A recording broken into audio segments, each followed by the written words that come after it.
Tonight, I'm pleased to introduce Emily Bazelon to Politics and Prose. Bazelon is a staff writer at the New York Times Magazine, the Truman Capote Fellow for Creative Writing and Law, and a lecturer at Yale Law School. She is a co-host of the Slate Political Gabfest, and she previously served as a writer and editor at Slate. In her new book, Charged, Bazelon examines the American justice system, specifically the prosecution, through two young people. Kevin, a 20-year-old Brooklyn who picked up his friend's gun as the cops burst in and was charged with a serious violent felony, and Nora, a teenage girl in Memphis, indicted for the murder of her mother. As we follow Kevin and Nora from arrest and charging to trial and sentencing, Bazelon highlights just how much the outsized power of prosecutors, even more so than judges, controls the outcome of a case. Overzealous prosecutors can do much damage, but they can also extend second chances because prosecutors are at very much of a crossroads right now. Sarah Koenig, host of the podcast Serial, writes, "This book made me feel better, hopeful even, because Emily Bazelon, cogent and clear-eyed as ever, lays out a welcome double-barreled argument. A prosecutorial shift toward mercy and fairness is crucial to healing our busted criminal justice system, and it's already happening." Bazelon will be joined in conversation tonight with Hanna Rosin, co-host of the NPR podcast Invisibilia. Now please join me in welcoming Emily Bazelon and Hanna Rosin.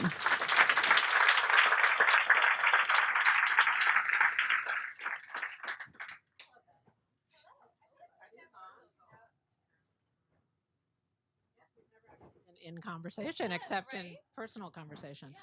True. We used to run a website together, but I don't think we ever did an event together. I can't remember one. I'm excited. First one.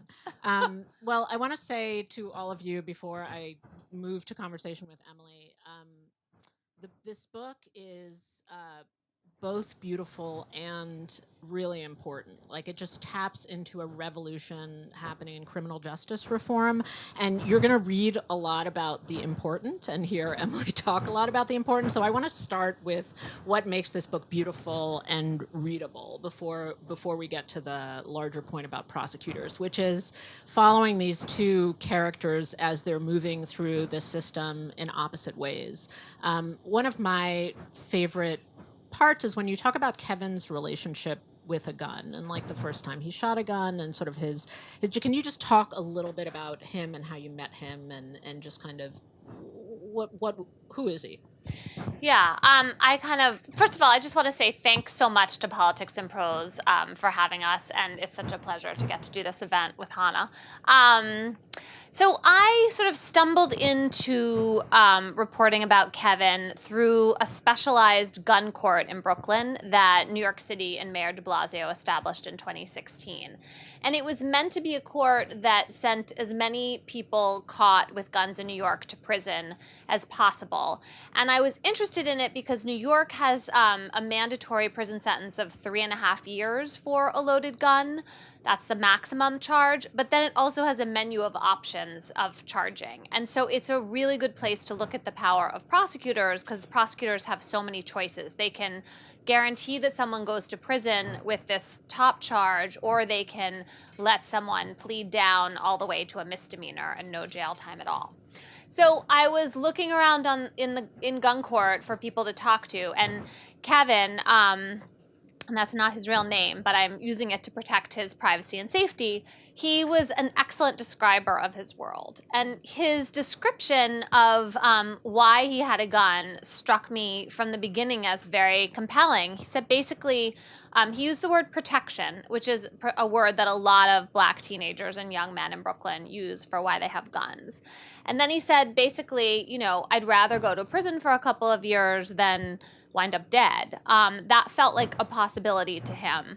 And so he was honest, basically. He was really honest, yeah. And then there was a kind of set of circumstances around why he'd been caught with a gun, which turned out to be not unusual in gun court.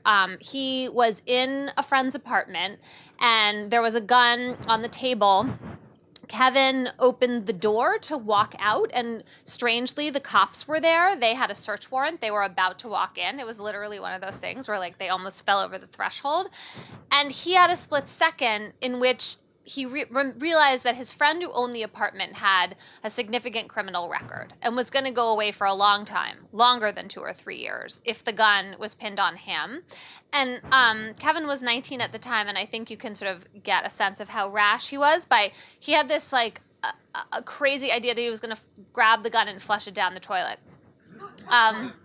So that didn't work. And then when the cops took the gun off him, he said, I'm going to be a man about it and take the charge.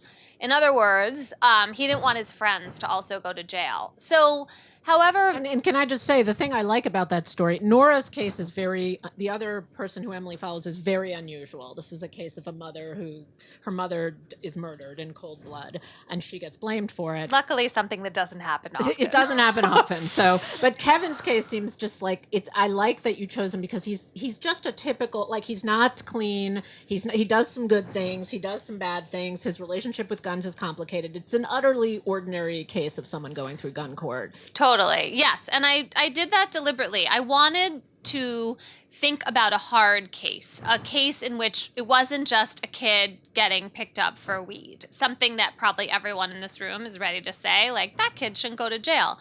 Guns are harder. Thinking through why teenagers have guns, why we enforce gun possession laws very strictly, usually against young black men and maybe not against other people. I wanted the sort of rigor and drama of a serious violent felony to think through so that you, the reader, would be challenged in thinking through what this case means for reducing mass incarceration.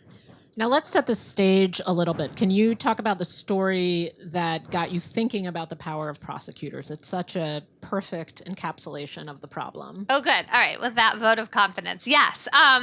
So several years ago, I was working on a story about reforming 3 strikes law in California, super draconian life sentence for your third offense law. And I was on the phone with this prosecutor in Los Angeles named Steve Cooley, conservative Republican, older guy, who was in favor of 3 strikes reform. Footnote to this story, at the time, Kamala Harris was a DA in San Francisco, and she was not backing 3 strikes reform. But Steve Cooley was, which was surprising given his politics. So I asked him why, and he told me a story about a homeless man named Gregory Taylor.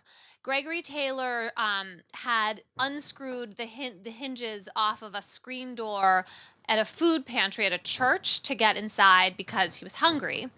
And his case file had landed not on Steve Cooley's desk back when Steve was a regular assistant prosecutor, but rather on the desk of a colleague of Steve's. And Steve watched his colleague charge Gregory Taylor with his 3rd strike for unscrewing the screen door.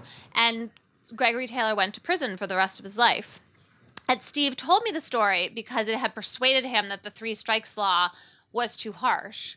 And I heard the story and thought, wait, hold on a second. The fact that this case file landed on one prosecutor's desk instead of another made this like enormous difference in this person's life. Like, wait, I didn't know that was possible. And that just sort of made me aware of how much power and discretion individual prosecutors have. Once you notice that facet of the system, you start to see it everywhere.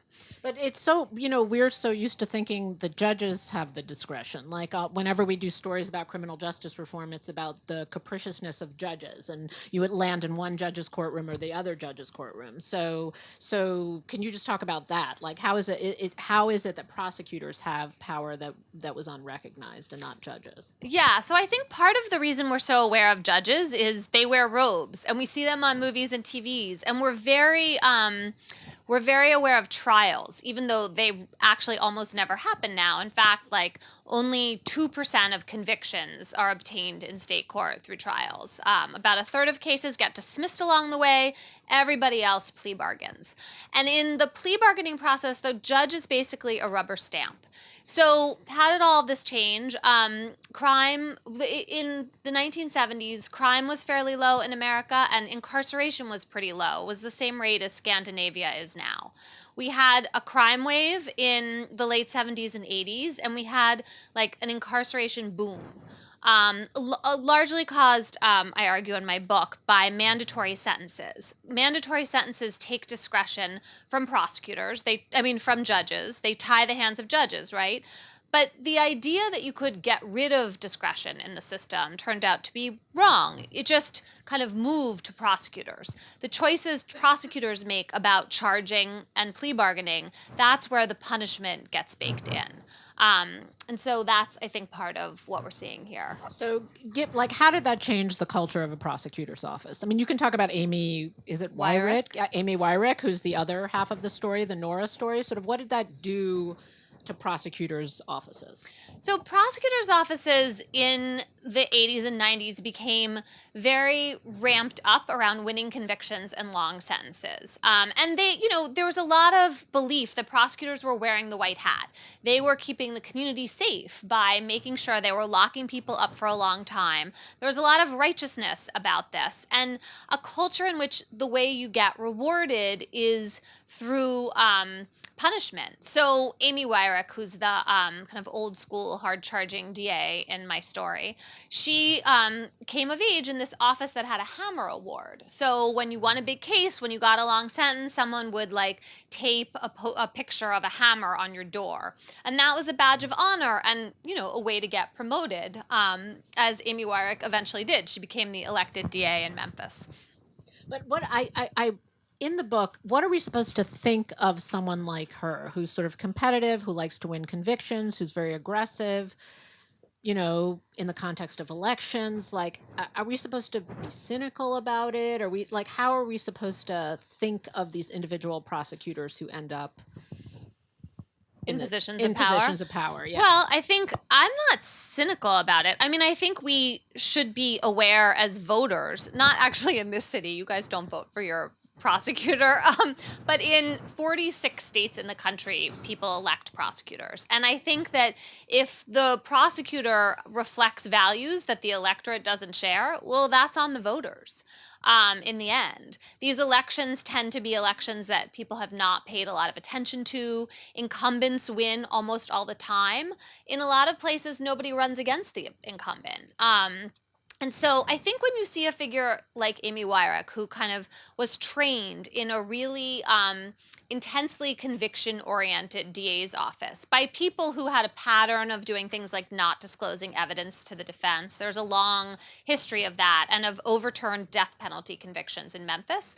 You see someone who was schooled on a kind of strictness and harshness, and now is in office at a time where there's just much more blowback from that than there ever was before. Although I should say Amy Wyrick was elected to an 8-year term in 2014, so there have been no consequences for her so far in the various unrest that she has sparked. Had she responded to your book, by the way? She's kind of the bad guy in the book. I didn't say that clearly.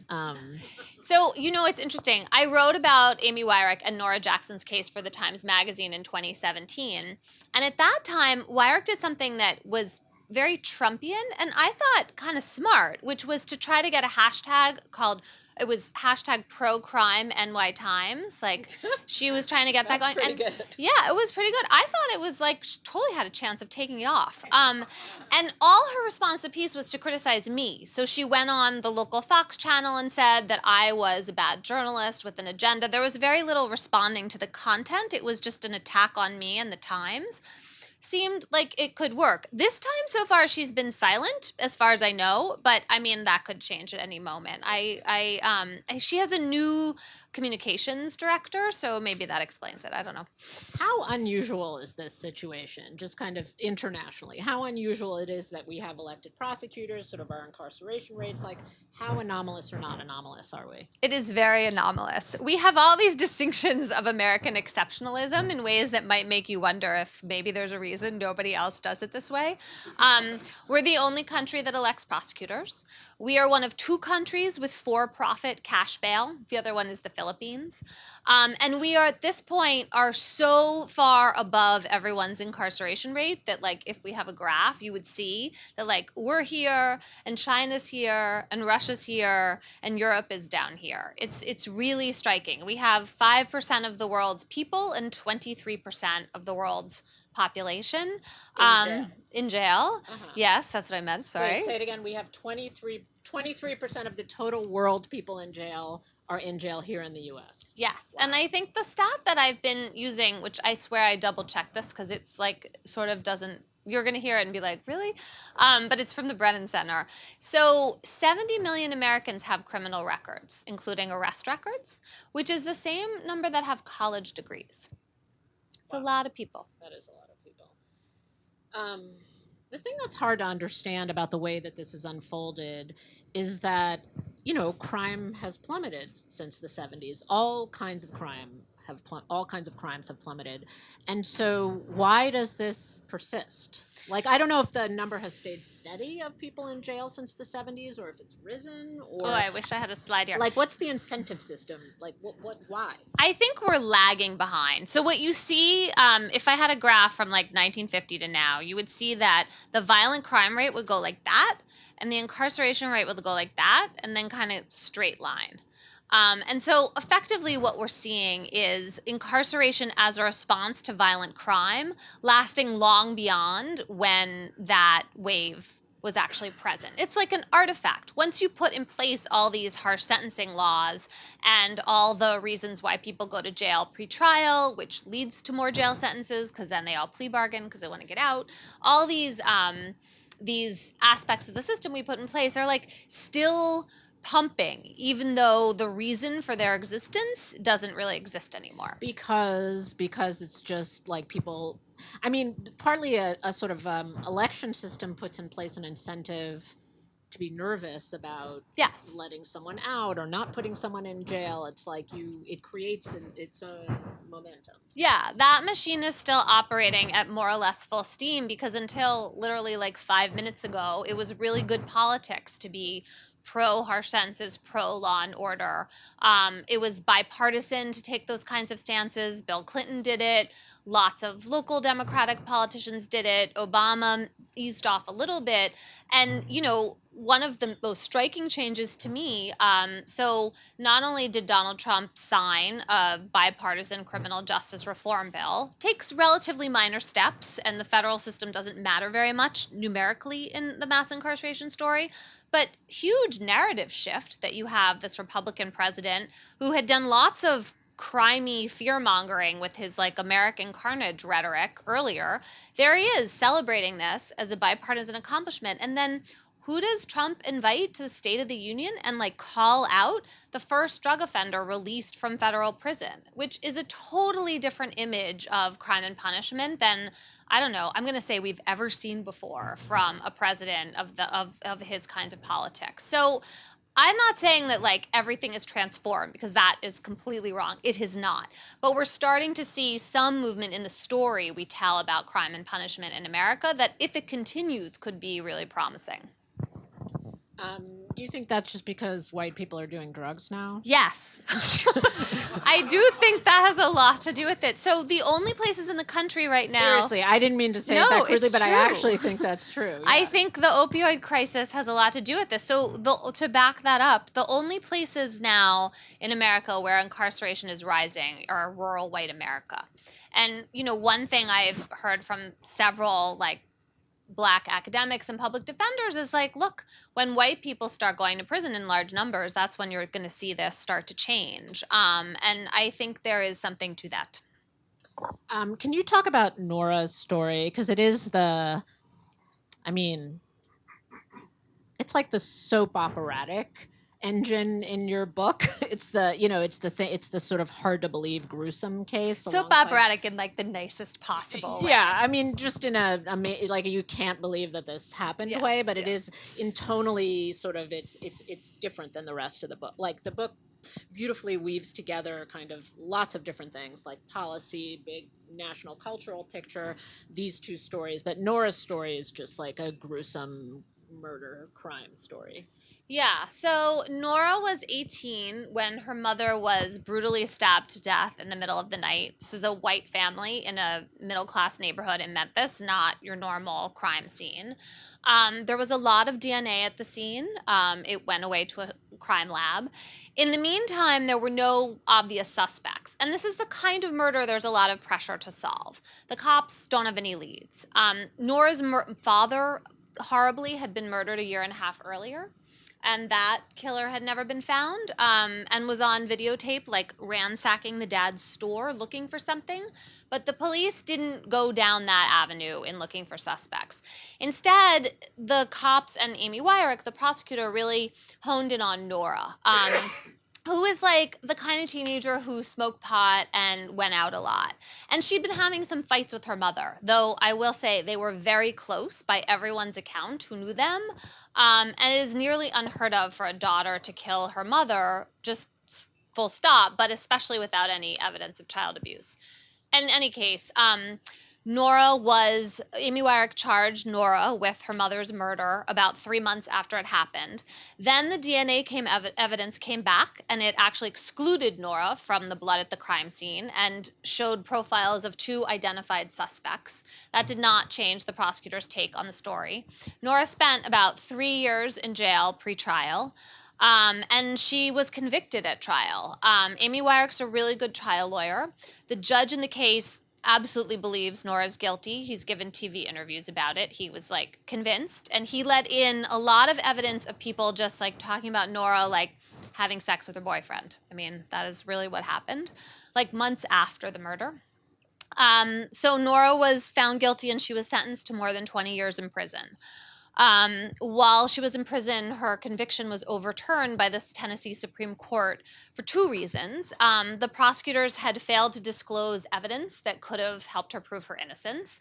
And Amy Wyrick, in her kind of crucial closing statement at the trial, had turned to look to Nora in front of the jury and said, "Nora, just tell us where you were. Just tell us where you were."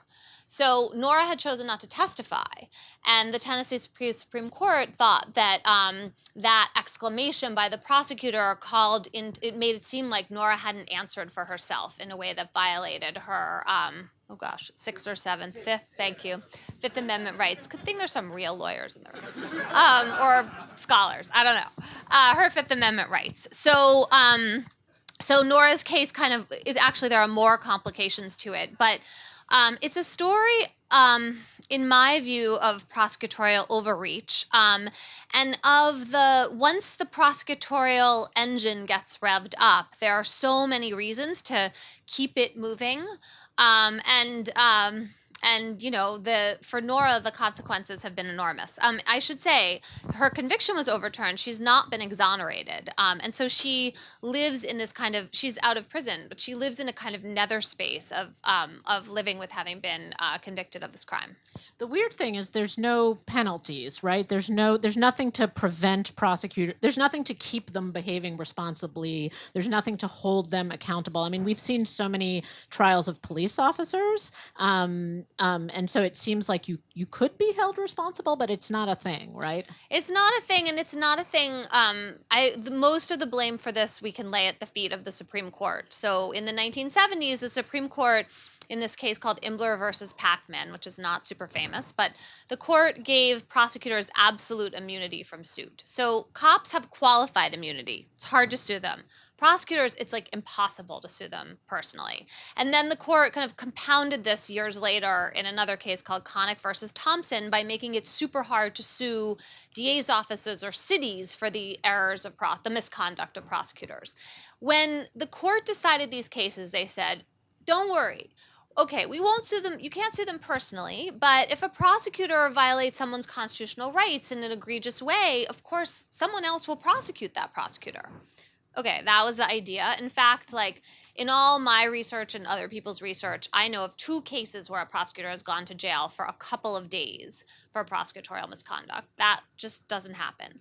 And then the other avenue the Supreme Court relied on was the bar. The legal profession was supposed to impose professional discipline. They were supposed to disbar people or do something to prosecutors who broke the rules. That just almost never happens too. And I tell a story of an attempted ethics trial that came out of Nora's case that, well, I won't give it away, but yes. Okay, so now we come to the good news that's in this book. Usually when journalists write a book, it's diagnostic. They're telling you the terrible things that are happening. They drop the book on the earth and they wait for everybody else to pick up the pieces. The good thing about this book is that Emily is writing this at a time when there is a huge prosecutor reform movement happening.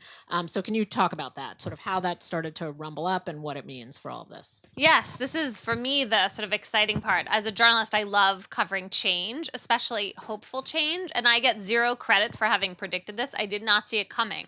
But after I wrote my book proposal and the project was accepted, a little bit in 2015 and then more explosively in 2016, a kind of grassroots movement arose up, partly out of the Black Lives Matter movement, also some fiscal conservatives getting on board. Why fiscal conservatives? Well, they're really tired of how we're spending gazillion money on dollars. prisons, Yeah, it's like, right, that bothers lots of people.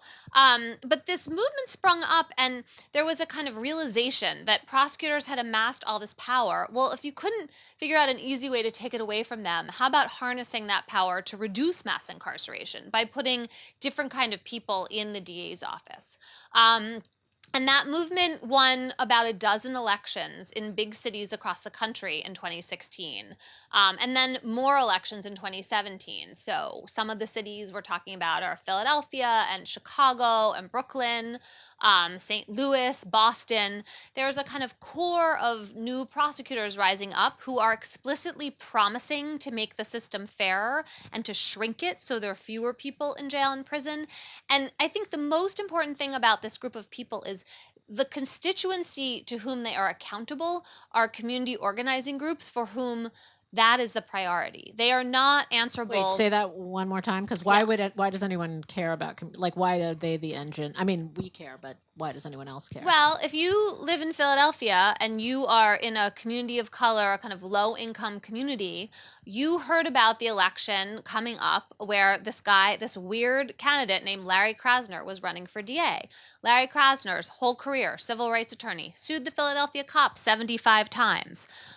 The people you trusted were telling you to vote for him, and that's who elected Larry Krasner as DA. This is I grew up in because Philadelphia. nobody else vote, because other people don't vote, so community organizers end up having a lot of power in these elections where low people turnout. just don't. Who Low knew turnout, it was such a right. great thing, right? They're called low salience elections. Well, if you care about this and you're impacted by it, it turns out you can have a lot of influence over your local election, and so that's what we've seen in a number of cities, and it's, to me, a pretty amazing kind of coming together of local organizing groups, like groups that have different names all over the country. Some national groups like Color of Change, which is an increasingly important civil rights group. And then there were some big donors, including George Soros, who sort of saw this coming up from the bottom, from the grassroots, and then pumped some money into it that helped people win. Although I should say that don't make the mistake of thinking the money determined the races, because the money tended to come in pretty late with people who then won by like an enormous landslide. So I think it's important not to write this movement off as something that George Soros paid for. So what does it actually look like on the ground? Like, have there been places that have changed? Like, are there actual places that are operating differently? Yeah, so this week in my, I'm paying a lot of attention to this issue right now, news, Wesley Bell, the new DA in St. Louis, who was elected in the sort of wake of Ferguson, right? He's this African-American, came in as a reformer. He announced 12% drop in the jail population because he has one of the most progressive bail policies in the country. A prosecutor who probably never heard of, named Stephanie Morales in Port Chester, Virginia, said, I'm not prosecuting marijuana possession anymore. This is not like a super blue part of the country, but that's what Morales is doing. And then the DA in Dallas, Red State also announced a package of reforms of misdemeanor offenses that he is just not going to prosecute anymore. So And they have the discretion to do that? Like, I'm just not going to prosecute anymore? They really do. I mean, someone can try to sue them and say, you have to do this. You can't beforehand write off a whole category of cases. But so far, we haven't seen anyone successfully try to stop them. Now, there's local opposition. So the cops got really mad at Rachel Rollins, who's the DA in Boston, when she made these kinds of promises. Krasner in Philadelphia is facing some pretty significant pushback from some judges in Philadelphia. It turns out you can take over the prosecutor's office and then still have a lot of other entrenched interests in the system to deal with. But they really do have the discretion to say, you know what, like no more putting people in jail no more charging people for weed or for turnstile jumping or whatever you guys call that in your metro system here. Do you, that's true, we don't have turnstiles. Do you think that this movement succeeds or fails, whether it's correlation or causation, with crime rate? In other words, like, should this movement get going and then the crime rate start to go up, then the movement is screwed? So that is like a big question hanging over this movement. Is there a window open right now because crime is so low? It's really low across the country and a lot of big cities. Inexplicably, I have to say. Oh, I disagree with inexplicably. Really? Yeah. Given that the economy tanks, like, how is the crime rate?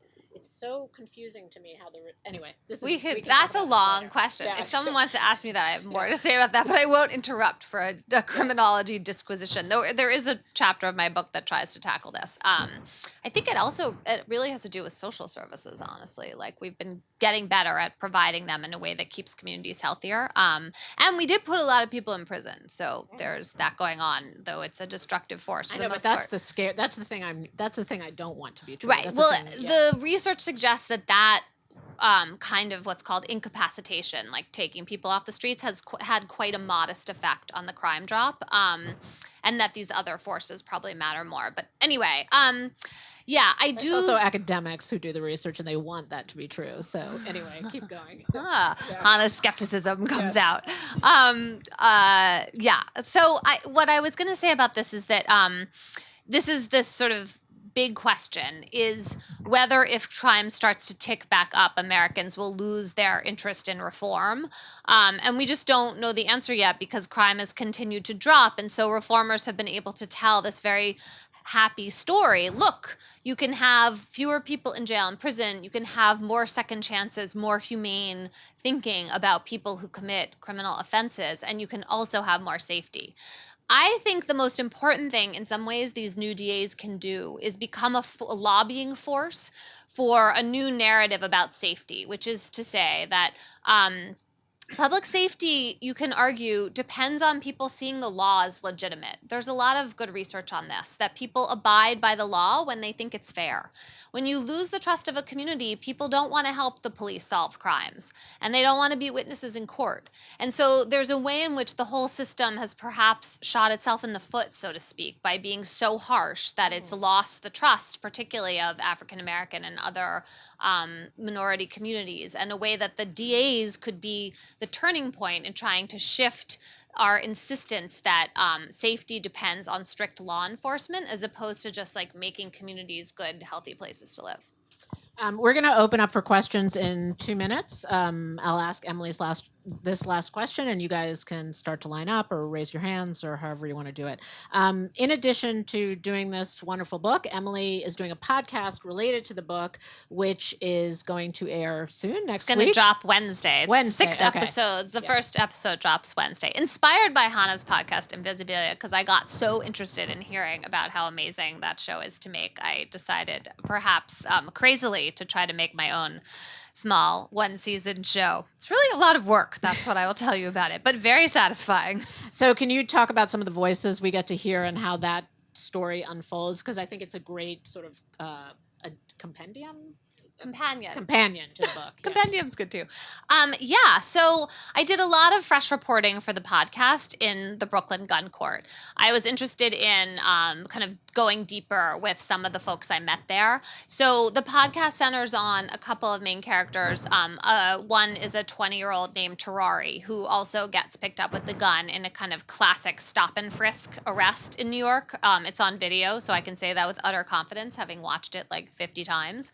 And so it tells the story of Terrari wending his way through this harsh gun court and then finding an escape hatch in it that the Brooklyn DA, who's part of the reform movement, a guy named Eric Gonzalez, has created a kind of way out for some young defendants. And the other thing about the podcast that I actually think is like the most distinctive thing about it is that Eric Gonzalez is an unusual kind of public official. He is the first Puerto Rican DA in New York. He grew up was raised by a single mom in the streets of Brooklyn, and he has a backstory that's actually a lot like Terrari's, and talked to me for a long time in a very kind of honest and emotional way about where he comes from, and I think that voice is going to, it made me see things differently. Yeah, I agree. I've heard the first episode, and it's just he's a very you sort of root for people like him to be running the system. Basically. Yeah, and then he's the one making the decisions for these kids coming up who are like Terrari. Yeah. Okay, questions. I know It's called Charge, just like the book. It'll be on iTunes on Wednesday. I saw that this it's gentleman free. Writing down lots of questions, so I'm hoping he's picking the best one. Pick the best one. Pick the best one for us. Yeah. Is the mic working? Yeah. Yes, okay. We can hear you. It seems to me that part of the problem is the lack of a powerful defense, indigent defense. There are about 2,400 rural counties in the United States. I used to work for the National Association of Counties, mostly as a lobbyist. And one of the problems was in the rural counties, they didn't have the tax base to support competent public defenders.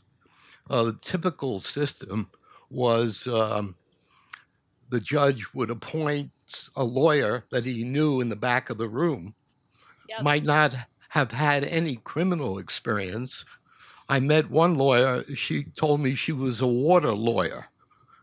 That was her field. And she was doing a criminal case. And she was doing a criminal case. In Georgia, it was required of every lawyer. They had to do so much pro bono work in the criminal area, even though that wasn't their specialty. Yeah, so we have absolutely just allowed states and counties to decide what kind of defense for poor people they want to pay for. And it does not work very well. I would trace some of it to Newt Gingrich. Uh-huh. Newt Gingrich. What can we not trace to Newt Gingrich? Seriously, right now in America. Virtually every single thing that we're living Newt through. Gingrich, focused on wedge issues. Yeah. He would attack women for late-term abortions, even though he knew nothing about abortions. And he didn't know that for women, a late-term abortion might save her life. Right. So let's try to. Okay. Do you have a question, or should Yes, I have a question. Okay, great. The question is, it seems to me the president doesn't know the difference between jail and prison. That may be very possible, but I think lots of people don't know the difference. Not that it's okay that the president doesn't know. The fact is that about 2/3 of the people in county jails have not been convicted. They're awaiting trial. In many cases, they're ill. They're mentally ill. That is all true. Is there a question at the end of this? Because we want to make sure that other people get a chance to ask questions. Your grandfather was big on the mentally ill in jail. That's true. My grandfather was a federal judge in Washington. Yes. So my question is, why aren't we paying more attention? The Vera Institute found that in the course of a year, 18 times the number of people will be in jail as opposed to prison. Okay. All right. So let's let someone wouldn't else. it make sense? My question is this: wouldn't it make sense to assess people before they go to jail? Yes, and I think that there is one of the things that some of the reform-minded prosecutors are doing is trying to eliminate cash bail and change how we deal with people before they're tried. And actually, Washington D.C. is a really good model for the rest of the country on this one. You guys don't have cash bail here, and almost everyone who you release before a trial comes back to court. Yes. That's good to hear. I wanted to pick up on your concept that law and police have legitimacy because people believe in the fairness of the system. And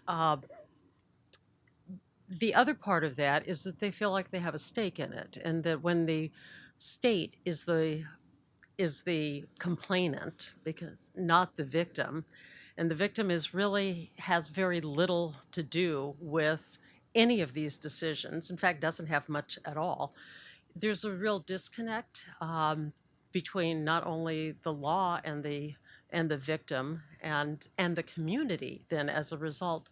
So I was just wondering if you have run into the restorative justice community, and if you could talk a little bit about what you're seeing happening there, and if you think that there might be something that can grow there that can really help us resolve some of these real disconnects. Yeah, so I think one kind of unappreciated aspect of thinking right now about crime in America are that victims and perpetrators overlap a tremendous amount. So when I was growing up in the 80s and I worried about getting mugged, I thought of myself as a potential victim, but never a potential perpetrator. Now, most upper middle class people do not. I mean, there are some crime victims among that group, but really it's mostly poor people. And so what you see is a tremendous need to make victims feel served by a system that currently they are very ill-served by. They report tremendous rates of dissatisfaction. And a lot of it has to do with the way that they're sidelined from the process. And so the restorative justice movement is an effort to try to bring much more healing and a kind of reckoning into the process, where you have people who are harmed by crime sit down with the person who has hurt them, go through some kind of mediated process to try to get to some understanding and some side of resolution that it isn't necessarily kind of the formal mechanisms of punishment we use, but rather something that kind of goes deeper, can involve restitution in some way. And I tell a couple of stories about restorative justice in my book involving death penalty cases and a murder case in Florida. They're pretty unusual, but a kind of, I would argue, a part of the system that really we should be expanding. Restorative justice tends to get treated as a little decorative thing around the edges, but it could be so much more central. And there's this program in Brooklyn called Common Justice that does restorative justice processes with young defendants charged with serious violent crimes, and most of the victims who are asked if they want to participate say yes, and it has a really successful rate of preventing reoffending, much better than other outcomes. And that Danielle Serra, who runs that program, she also has a new book out. So after you buy my book, you can go. Yeah, and an amazing after. personal story. Yeah, too. she does. Yes. Go ahead. I'd like you to comment a bit on the prosecutor's relationship with the police. We hear that often the police decide on a particular person having done the crime rather early on. Sometimes it may be obvious, but it sounds like the case that you were talking about is one. And they probably speak very intensely to the prosecutors, and the prosecutors know them and maybe don't want to let them down, aside from the competitive thing. Yeah, it's a real part of the culture of both of these professions that they're close partners. They work together all the time. The state in our system controls all the investigation. And so police and prosecutors, they depend on each other. And so as a result, you can see situations in which bad cops get away with stuff. Prosecutors are unwilling to kind of call them out when they're not doing their work right. Lots of things get sort of passed by. It is really interesting to watch people like Larry Krasner, who have kind of deliberately come in to challenge the police, because we've forever, by which I mean in modern history assumed that prosecutors alienate the cops at their peril. So if we have some DAs who come in and they say, we're just not going to do it your way, we're going to get all kinds of records from you to make sure that cops we put on the stand are clean. If those people get reelected, then that sort of explodes this myth that you can't challenge the power of the police, and that's a really important step in this movement. Although I would say I'm not talking about really dirty police, but simply maybe lazy or maybe probably convinced, but not as thorough as they might be. Yeah, sometimes confirmation bias plays an important role. You're right. Hi. So I'm curious, I've in exploring the space of, how we can deal with mass incarceration, I've become exposed to how much, the national narrative of, the nonviolent drug offender has become sort of our understanding of what drives mass incarceration. And I'm curious, and it sounds like a lot of reform efforts specifically in sort of what we, would consider the reform prosecutor movement are focused on, getting rid of nonviolent drug charges, like expunging marijuana records and so forth. I'm curious how you think we can expand, this movement towards, having empathy and having understanding and reducing sentences for people who are considered violent offenders, like Kevin, like, who you're talking about in your book. But, expanding that movement to include, violent offenders so that we can actually address, the problem in its full scope.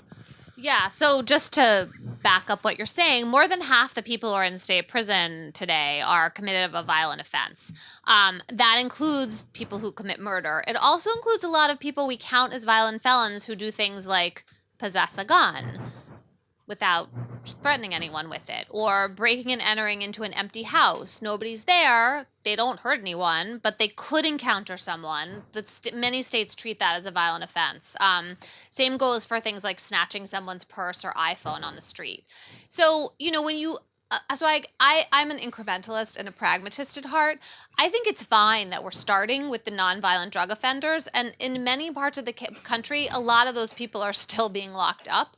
But when, as a society, we've kind of are ready to move to something more ambitious and really tackle the incredibly draconian system we have, the next step, I think, is to redefine violence. And then at the same time, we have to, I think, realize that most people, even the most people who commit terrible violent acts, age out of committing those acts around the age of 40. So if you're thinking in a kind of pragmatic way about deterrence, about how we expend our resources, it doesn't make sense to lock people up for many decades.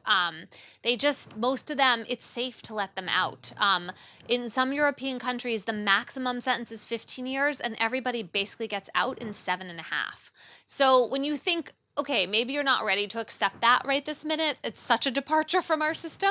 But when you compare that to what we're doing, it starts to seem just like we've ballooned beyond all possible justifications of deterrence. So that's how I think about this. I was reminded of this very interesting, there's all this criminology work about gangs and why people join gangs and how to get people to not join gangs.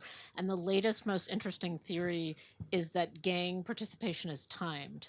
That you should just follow the natural arc, that people have a certain attraction to a gang when they're sort of 15 to 18, and then it topples on. You're putting them in jail at exactly the moment when they don't care about the gang anymore. Yeah, I mean, just observationally in gun court, this is totally true, that these kids, young men, when they, the cases take forever. So I'm now been in touch with people so for a long 19 time. or 20 and you couldn't care less about the gang. It's like kid stuff. And they age out. Exactly. They don't actually, right. It loses appeal for them at exactly the moment when they are being sent upstate, a lot of them.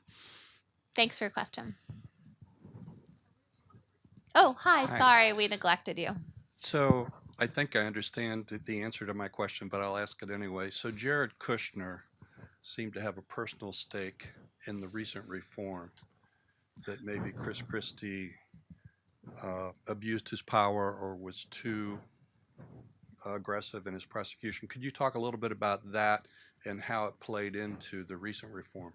I mean, I think it was probably pretty crucial. I'm not hanging out with the Trumps, but Jared Kushner's father went to prison for many years, and Kushner has been a real advocate for criminal justice reform. All the groups that work with the White House give him credit for that. And it's just hard to imagine that his personal experience didn't make a difference. And, I think there's a larger lesson here, which is that for a lot of people with relative power and money in our society, we're at more of a remove from the criminal justice system. We don't know people who are in jail and prison. We haven't gone and sat in court while a loved one can't make bail. If you spend time within the system, it is so Kafkaesque and so indifferent to humanity. It's hard not to emerge from that experience of observation, thinking that it should change in some way. So I do think that helps explain why we had bipartisan criminal justice reform out of Congress. Thank you. I share Hanna's concern that our gains are fragile. So, the same system that has produced Larry Krasner in Philly has, as documented in Locking Up Our Own, gotten us to this point. I wonder if elections themselves are the problem. And, I am inclined to believe elections themselves are the problem. But in your research, the 4 states that don't elect prosecutors and the handful of states that don't elect judges, is there a substantial difference in their incarceration rates? Yeah, so yes and no. I live in Connecticut, which elects neither judges nor prosecutors. When I realized that was like a cool thing, I got really excited. I could do all my reporting at home. And then I discovered that Connecticut's criminal justice system is like super mediocre, has like a pretty high incarceration rate, higher than any other state in the region, terrible problems with racial disparity. Also, it's not digitized, so you can't study anything because it's really, I won't go on. Connecticut's the land of steady habits and just like complacent. However, New Jersey, which has, I think, the best structure, this is so wonky, but New Jersey has centralized prosecutors who all report to one state attorney, centralized public defenders, and centralized judiciary with like a really esteemed tradition of the New Jersey Supreme Court. They've passed the best statewide criminal justice reform in the country so far. They eliminated cash bail. Chris Christie signed that bill, a federal prosecutor, former federal prosecutor. And so I think there's sort of a dual lesson here that like, yes, if you have an excellent state system that is really as far removed from the political process as possible, the governor appoints the attorney general appoints the prosecutors, that can work. But I want to sort of hold out hope for these local elections. I mean, you are right, and they have been a force of mass incarceration for 40 years, but it's changing as we were discussing. And here's this number that I'm now holding out there as like reason for hope in local elections. So if progressive D.A.s were elected in the 125 biggest cities and districts in the country, that would change criminal justice for half the population. Even though there are 2,400 elected D.A.s, there's so many little tiny rural counties that just 125 elections would make an enormous difference. And then in my sort of hopeful next step, then you turn cities into models. You show state legislators that it's possible to reduce mass incarceration in a way that leaves communities better off. And then that helps prompt statewide change. So maybe. I'm hopeful as well. I could be wrong, but yes. Hi. Just sort of thinking about, reasons for hope and new ideas. This being budget season, especially here in Washington, D.C., where we follow the federal budget, although we use our own money overwhelmingly. But I was wondering, a lot of these programs you hear, things like violence interruption and, community policing, a lot of these programs that seem to work, they're often, done on a very pilot basis. And, I was just wondering, in your reporting, how many places have you seen where these kinds of programs have really gotten the funding they needed to work versus places where, they really never had a chance because they were ridiculously underfunded or maybe not even funded at all? I see a fair amount of successful small experiments in criminal justice, like for every part of the system, like abolishing fines and fees or reducing probation and parole, which go on forever and cause all kinds of problems and send people back to jail. You can always find one place to sort of spotlight. The problem is that we don't replicate them. People don't learn from each other as well as one might hope in our laboratory of democracy. And so you see like these they're like little lanterns out there, but they don't seem to easily translate into some broader change. And that is, true in so many fields and ever frustrating. Okay, thanks. Yep. So that was almost my question, because I was going to put in a plug for DC's Cure the Streets program, which is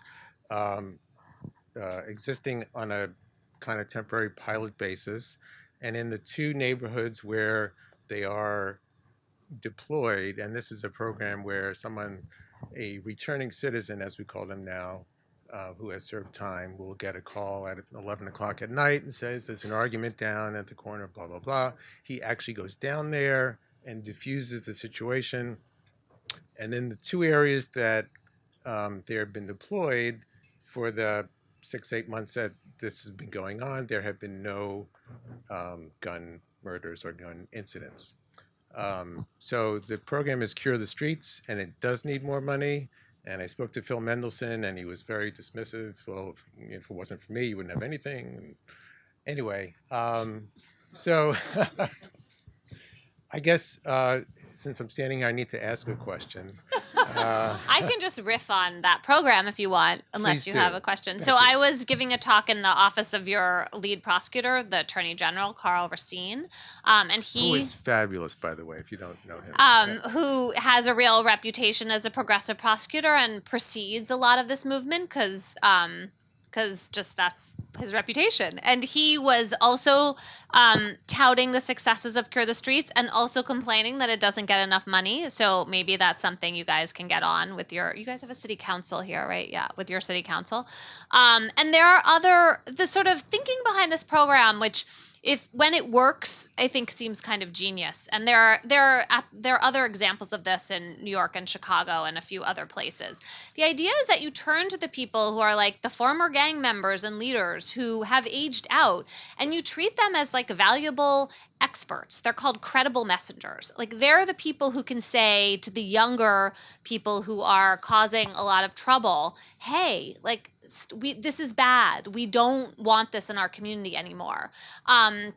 This is a big shift, this idea of treating the people who have histories, who have deep criminal records sometimes, or less deep ones, as actually like assets, as opposed to like people we write off forever, who we never want to hear from, and we always treat them as dangerous.